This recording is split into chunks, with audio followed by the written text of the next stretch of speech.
네, 모닝 큐트예요. 윤영국입니다. 솔로몬 지금 성령 시리즈, 구약 성령 시리즈 지금 하고 있죠. 솔로몬 왕, 사울, 다윗, 그리고 솔로몬 왕. 솔로몬 왕 다음에 어떤 성령님이 어떤 임한 사람에 대해서 이렇게 언급을 한다면 누구를 이렇게 할 수 있을까요? 여러분들은 누가 생각이 이렇게 나십니까? 예. 성경에 보면은 이제 열왕기, 이제 솔로몬 왕 다음에 이제 분열 왕국이 시작이 되잖아요. 분열 왕국 시작이 되면서 이제 왕들 이야기가 나오는데, 이제 북이스라엘의 왕 19명인가요? 예, 다 악한 왕이어가지고 악한 왕이라고 되어 있습니다. 그런데 이제 남유다에는 또 이렇게 선한 왕이 몇 왕 있죠. 많지는 않죠. 악한 왕이 더 많은데 선한 왕이 또 있습니다.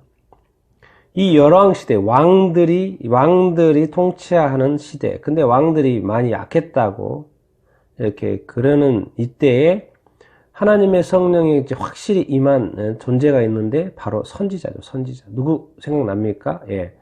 엘리야 선지자하고 엘리사 선지자. 보면은요, 구약에 이렇게 많은 기적을 일으키는 선지자가 없습니다. 죽은 사람을 살려내고 하늘에서 불이 내려오고 정말 엄청난 기적을 많이 베푼 어떤 선지자 엘리야, 엘리사, 그 제자 엘리사. 어떨 것 같습니까? 예, 왜 또 이런 것 같습니까? 예, 그 당시에는 아주 악한 왕 아합 왕과 이세벨 여왕이죠. 예, 왕비.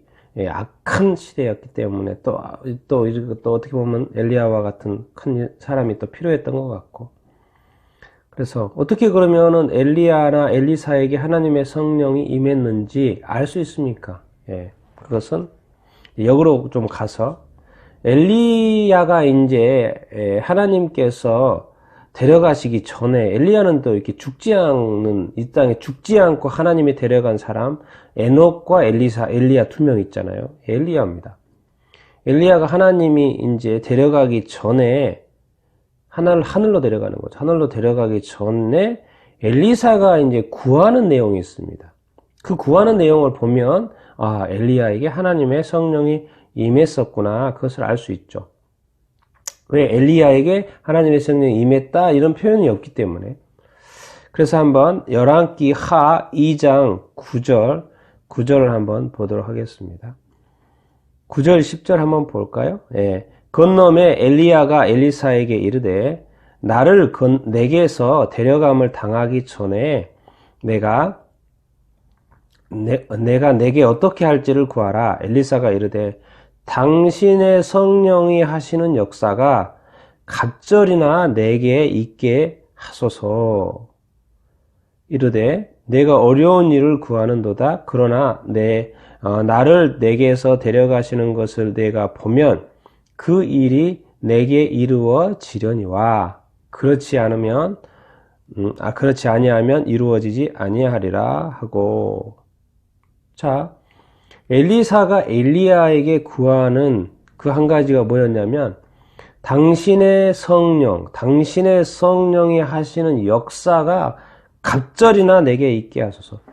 그러니까 엘리사, 이 후계자 선지자인 엘리사의 입장에서 보니까 엘리야가 엄청나게 어떤 기적들을 많이 행하고 어떤 하나님의 일을 하는데 보니까 하나님의 성령이 했던 거라고 판단을 한 거죠. 이거는 엘리야가 어떻게 인간인데 그런 기적들을 많이 베풉니까? 할 수 없죠. 다 보니까 누가 하신 거예요? 하나님. 그런데 엘리사는 하나님의 성령이 엘리야에게 임하셔서 역사하는 걸로 본 거죠. 그러니까 한 가지 구하라고 하는데 당신의 성령이 하시는 역사가 갑절이나 2배나 내게 있게 하소서. 그럼 이걸 받았습니까? 안 받았습니까? 엘리야도 이루어진다 이렇게 말했잖아요. 그래서 15절에 보면 실제로 임했는 것을 알 수 있습니다. 15절에 보면 맞은편 여리고에 있는 선지자의 제자들이 그를 보며 말하기를, 그건 이제 엘리사겠죠. 이제 엘리야는 이제 하늘로 올라갔습니다. 예, 불말과 불수레를 통해서 회오리 바람 가운데 하늘로 이렇게 올라갔죠. 산채로. 15절에 선지자 제자들이 그를 보며 말하기를 엘리야의 성령이 하시는 역사가 엘리사 위에 머물렀다 하고. 그렇죠. 그러니까 선지자의 어떤 제자들도 보니까 확실하게 엘리야의 성령이 엘리사에게 임하는 것을 눈으로 이렇게 본 것이죠. 여러분, 이 하나님의 사람에게는, 하나님의 어떤 선지자에게는, 하나님의 어떤 자녀에게는 누가 필요합니까? 하나님의 성령이 이렇게 필요하죠. 이 엘리야, 엘리야를 잠깐 이렇게 보면 이 하나님의 부르심을 받고 하나님의 영의 성령의 이 성령이 임한 엘리야의 어떤 삶은 무엇이었습니까? 여러분, 그 열왕기상 17장에 보면 우리가 너무나도 잘 아는 까마귀 17장에 보면 이런 이야기죠. 까마귀가 하나님께서 까마귀를 통해서 고기와 떡과 고기를 보내가지고 까마귀를 통해서 먹이는 그 까마귀, 엘리야와 까마귀 이야기 잘 알지 않습니까? 하나님은요, 사람을 통해서도 먹이지만 까마귀를 통해서도 하나님이 직접 이렇게 먹입니다. 자, 동물인 까마귀를, 새인 까마귀를 통해서 먹이시는, 그 당시에는 이제 우리 아합 왕 시대잖아요. 우리 악한 왕 아합 왕 시대고, 비도, 엘리야가 또 기도, 했는데 비가 안 오게끔, 수년 동안 비가 안 오죠. 여기서 수년이라는 건 나중에 보면 3년이라는 것을 알 수 있는데, 비가 안 오고. 그 다음에 까마귀를 통해서 먹이신 하나님이 이제 누구를 통해서요?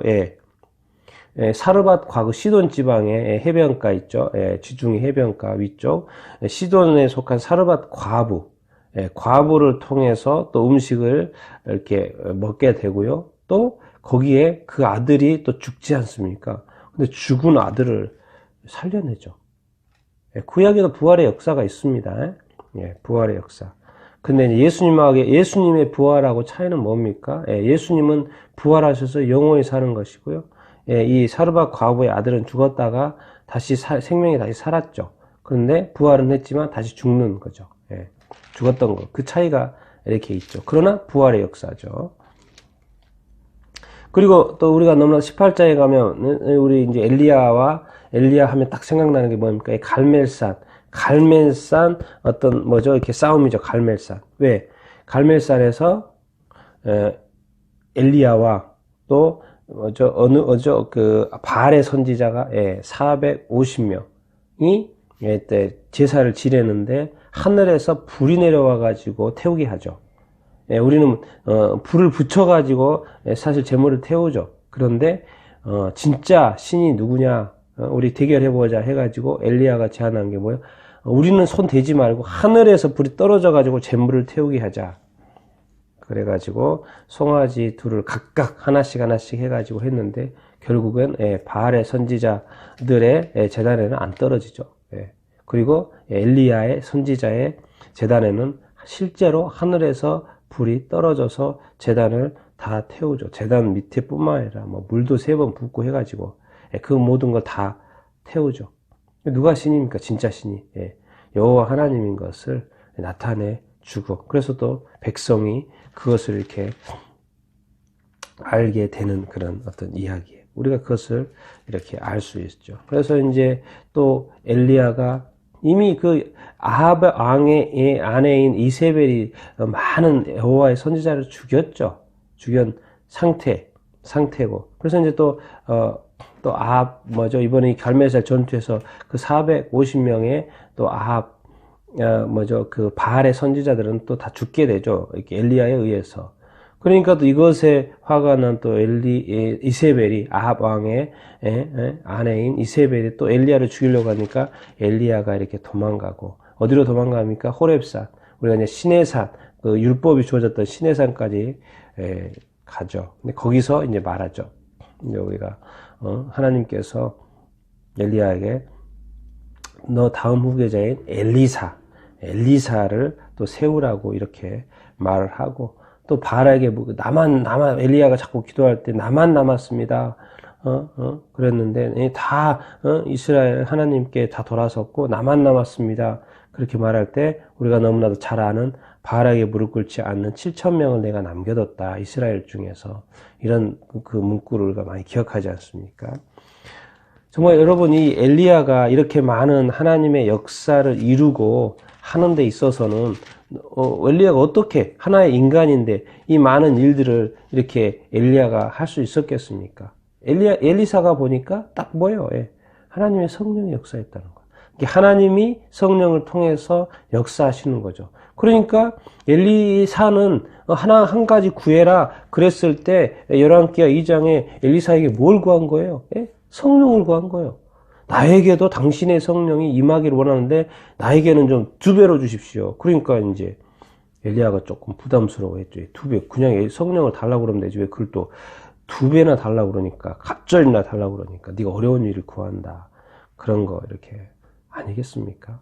그리고 또 그 엘리사에게 임했던 성령을 통하여서 엘리사도 엄청난 기적을 또 이렇게 베풀지 않습니까? 네. 또 죽은 아들도 살려내고 또 여러 가지 기적들을 많이 일으킵니다. 이 모든 것은 여러분 어떤 기적이라는 것은 슈퍼내추럴이라는 것은 뭐요? 초자연적이라는 것은 인간의 영역이 아니죠. 누구의 영역입니까? 하나님의 영역이고 어떤 영적인 영역이 이렇게 입니다. 그러니까 악한 마귀도 사탄도 그 귀신들도 영적 세력이기 때문에 좀 초자연적인 역사 그런 것도 한다니까요. 그런 거 속지 마십시오. 그러니까 이렇게 이단의 어떤 교주든지 아니면은 다른 어떤 종교든지 아니면 특별한 어떤 사람들이 막 희한한 일들을 일으키잖아요. 한다니까요. 누가 해요? 사람은 할 수 없죠. 그 배후에 누가 한 것입니까? 영적 세력들이 한다는 거예요. 그 영적 세력은 뭡니까? 악한 영적 세력이 하는 것이죠. 그러니까 자꾸 이렇게 신비한 거 너무 쫓지 마시고요. 신비한 일이 일어났다고 해서 속지 마십시오. 인간이 할 수 없는 그거를 악한 마귀 귀신들이 그 배후에서 사탄이든지 또 사탄을 추종하는 귀신들이든지 그 역사들이 이렇게 있는 것이죠. 그리고 악한 마귀도 그렇게 하는데 왜 하나님의 영역 속에서는 성령이 하시는 역사가 얼마나 많겠습니까? 그런 거 좀 구분하시고 성령의 역사가 또 우리 삶 가운데 더 많이 나타나야 되지 않겠어요? 구약에 보십시오. 또 신약에 보십시오. 얼마나 성령의 놀라운 역사들이 많이 일어났습니까? 정말 우리가 인간의 어떤 삶 속에서 인간의 어떤 그 수준의 일만 일어나면 좀 되겠습니까? 우리가 그리스도인들이 교회 속에서 많은 어떤 놀라운 역사들이 막 일어나고 기적의 역사들이 좀 일어나고 그렇게 해서 정말 교회에 하나님이 함께 하시는구나. 하나님이 역사하시는구나. 하나님이 높임을 받고 찬양을 받고 그것을 간증하고 그거 이상합니까? 그거 당연한 거 아닙니까? 하나님의 교회, 주님의 역사해 가지고 주님의 일이 일어나고 근데 또 어떤 많은 사람들은 또 그 신기한 일, 기적 이런 것은 또 자꾸 이상하다고 생각하는데 왜 악의 역사에는 신기한 일들이 많이 일어나고 그들은 좋아하고 모이고 난리를 치는데 왜 교회에는 막 이상한 일만 없이 그냥 조용히 찬양하고 예배하고 그래야 됩니까?